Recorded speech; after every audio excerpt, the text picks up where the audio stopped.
Assalamualaikum warahmatullahi wabarakatuh. Perkenalkan, kami dari kelompok 5 yang beranggotakan dengan saya sendiri, Al Fauzan dengan NIM 2123457. Berikutnya itu Farul Gustiawan dengan NIM 2123459. Selanjutnya ada Hafid Putra dengan NIM 2123474. Selanjutnya ada Hagi Hirata dengan NIM 21234075 dan terakhir Muhammad I dengan NIM 21234011. Di sini kami akan mempresentasikan hasil kerja kelompok kami yang berjudul Pengetahuan Manajemen Secara Teori dan Praktik. Yang pertama akan dibacakan oleh Farul Gustiawan. Baiklah, pertama aplikasi pengetahuan pada PT tingkat individu.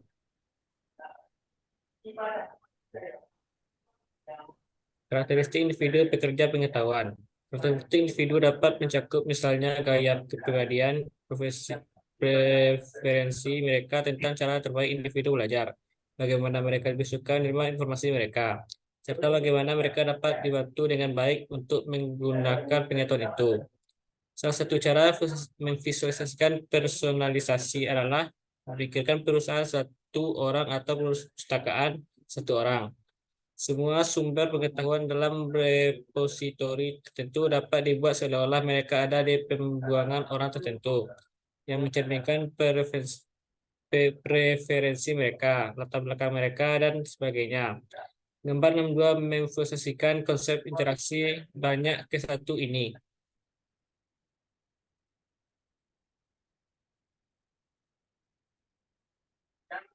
Karakteristik individu pekerja pengetahuan. Semakin mudah pekerja pengetahuan untuk menyembuhkan, memahami, dan menginternalisasi pengetahuan, semakin besar keberhasilan mereka dalam menerapkan pengetahuan tersebut. Pendekatan alternatif untuk pemodelan pengguna diusulkan pada gambar 6-3. Karakteristik individu pekerja pengetahuan. Kita harus dapat menemukan dan menggunakan konten berdasarkan model pribadi individu dan bagaimana mereka memandang dunia pengetahuan di sekitar mereka. Hal ini sering dipengaruhi oleh latar belakang khusus mereka, misalnya TI, VS, sosiologi. Berapa lama mereka telah bekerja di perusahaan, seberapa ahli mereka dalam topik tersebut, serta keseluruhan spektrum preferensi mulai dari linguistik hingga format yang mereka pilih. Lebih suka nama pengetahuan misalnya visual, yang lebih suka diagram daripada lebih suka membaca teks. Ini sering dipreferensi sebagai jaringan semestik. Lihat gambar 6-4 sampai 6-5. Secara umum, pendekatan ini didasarkan pada interaksi pengguna dengan sistem komputer untuk melakukan tugas yang mengarah pada perubahan sistem. Episode pendampingan itu sendiri juga dapat digunakan kembali di masa mendatang. Dengan cara ini, sistem telah dimodelkan bagaimana perilaku pengguna saat mereka melakukan jenis tugas tertentu ini. Atau penting yang perlu perhatikan di sini adalah bahwa pemodelan pengguna adalah proses yang berkelanjutan, bukan kesepakatan yang dipakai. Sistem profil dinamis perlu dikembangkan berdasarkan campuran usia dan fasilitas pelacakan otonomis agar dapat beradaptasi dengan perubahan lingkungan, perubahan organisasi, dan perubahan individu itu sendiri.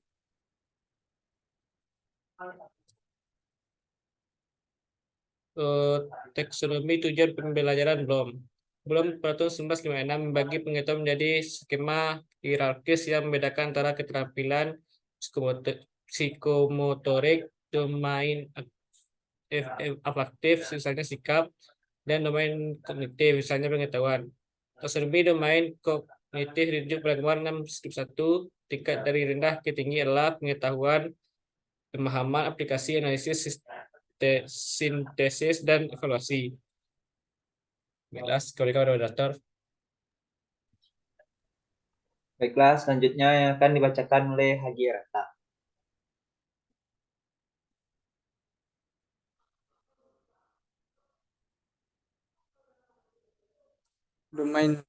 Domain afektif mencakup cara kita menangani hal-hal secara emosional, seperti perasaan, nilai, penghargaan, antusiasme, motivasi, dan sikap. 5 kategori utama tercantum dalam tabel 6 strip 2. Taksonomi belum berfungsi sebagai sarana untuk menentukan tidak hanya apa yang diharapkan oleh pekerja, pengetahuan, tetapi juga tingkat kinerja yang diharapkan. Taksonomi memberikan kerangka yang lebih rinci untuk mengevaluasi sejauh mana pengetahuan telah diinternalisasi menggunakan model Nunaka dan Takeuchi 1995. Sama pentingnya untuk mempertimbangkan komponen efektif saat menganalisis aplikasi pengetahuan. Seringkali pengetahuan gagal digunakan, bukan karena belum dipahami, tetapi karena pekerja pengetahuan tidak yakin bahwa praktik terbaik baru atau pelajaran yang dipetik ini menunjukkan perbaikan yang signifikan atas cara dia bekerja. Namun, model pengguna tidak cukup untuk memfasilitasi aplikasi pengetahuan. Kita juga perlu mengetahui apa yang dilakukan pengguna dan apa tujuan atau tujuannya dalam menerapkan objek pengetahuan ini. Untuk tujuan ini, kami juga memerlukan model tugas, seperti halnya model pengguna. Model tugas akan berfungsi untuk mengaktualisasi dengan lebih baik. Mengapa seseorang akan menerapkan item pengetahuan tertentu? Analisis tugas mempelajari apa yang harus dilakukan pekerja pengetahuan sehubungan dengan tindakan spesifik yang harus diambil dan atau proses kognitif yang harus dipanggil untuk mencapai tugas tertentu. Misalnya, Chris et al. 1994. Metode yang paling umum digunakan adalah dekomposisi tugas, yang memecah tugas tingkat tinggi menjadi sub-tugas dan operasinya. Dekomposisi tugas dapat dilakukan dengan menggunakan tahap berikut. Pertama, identifikasi tugas yang akan dianalisis. Kedua, pecah menjadi 4 hingga 8 subtugas. Ketiga, gambarkan subtugas sebagai diagram berlapis. Keempat, tentukan tingkat detail yang akan diuraikan. Kelima, lanjutkan proses dekomposisi. Yang terakhir, presentasikan analisis tersebut. Analisis aliran tugas dapat mencakup detail interaksi antara pengguna dan sistem saat ini, atau individu lain, dan masalah apapun yang terkait dengannya. Contoh analisis tugas ditunjukkan pada tabel 6-4. Dalam buku inovatifnya, Sistem Pendukung Kinerja Elektronik Kerry 1991 mendefinisikan EPSS sebagai lingkungan elektronik terintegrasi yang tersedia dan mudah diakses oleh setiap karyawan dan disusun untuk menyediakan akses online, langsung, dan individual ke berbagai informasi, perangkat lunak, panduan, saran, dan bantuan, data, gambar, alat, dan sistem penilaian dan pemantauan untuk memungkinkan kinerja pekerjaan dengan dukungan dan intervensi minimal oleh orang lain. EPSS mengkapitalisasi metode yang berguna tersebut dengan mengurangi, katakanlah, sebuah dokumen menjadi potongan-potongan pengetahuan yang terpisah. Lihatlah gambar 6-8. Setiap potongan kemudian menjadi objek pengetahuan, dan EPSS dapat mengarahkan Anda ke bagian tertentu dari pengetahuan yang Anda perlukan untuk melaksanakan tugas yang ada. Ini adalah perbedaan penting lainnya. Dalam bagaimana teknologi manajemen menjalankan manajemen konten dibandingkan dengan sistem seperti sistem manajemen dokumen. Teknologi manajemen berpotensi pada tingkat perincian yang lebih halus. Pekerjaan telah dilakukan secara a priori, sehingga pengguna tidak perlu mengarungi melalui dokumen teknis yang tebal atau wadah pengetahuan lainnya. Ini telah dipecah menjadi nugget pengetahuan berharga yang paling berguna. Sistem pendukung kinerja elektronik dapat membantu organisasi mengurangi biaya staf pelatihan sambil meningkatkan produktivitas dan kinerja. Mereka dapat memperdayakan karyawan untuk melakukan tugas dengan intervensi atau pelatihan eksternal dan dalam jumlah minimum. Pendekatan terbaik memerlukan model atau jejak pengguna, catatan interaksi antara pengguna dan sistem.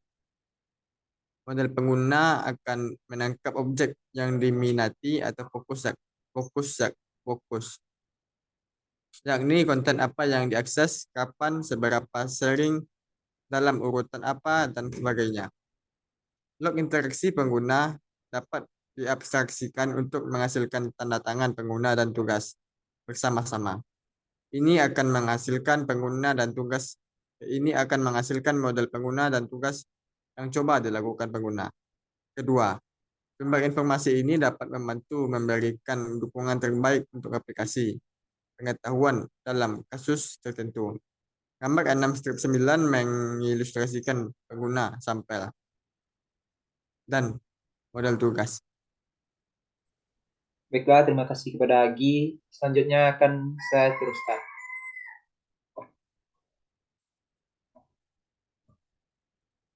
Aplikasi pengetahuan pada grup dan tingkat organisasi.